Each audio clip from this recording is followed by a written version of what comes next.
台湾对中国的旅行团禁令要袂改，这是互业者真失望。总统赖清德今仔日去台北国际观光博览会时，伊表示，总统的责任就是爱来稳定台海的和平。无定这项对观光的考虑是无遐周全，所以希望大家会当多多指教。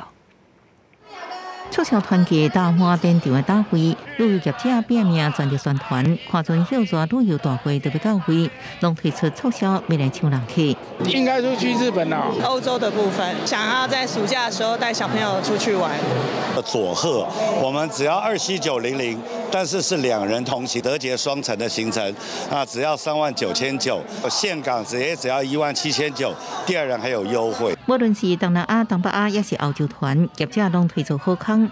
不过，敢若去中国旅行团也是无法度开放。虽然行政院宣布6月7日进前已经招团的旅客依然应出团去兑换，不过禁团令依然无改禁，服业者是真失望。有4000家旅行社，有9成有发团到中国大陆。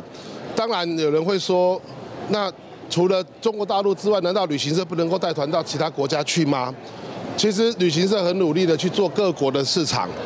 那我们今天争取的只是一个我们生存基本应有的权益。对业者来说，少掉了一个中国大陆的旅游地区，对我们来说当然是觉得非常的遗憾。所以说还是希望两边可以好好的谈。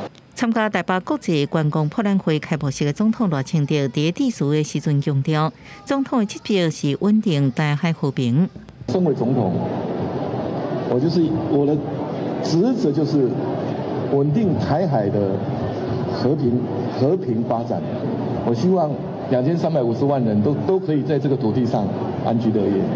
也许我们考虑的并不是那么全面，但是我们非常欢迎大家提供建言。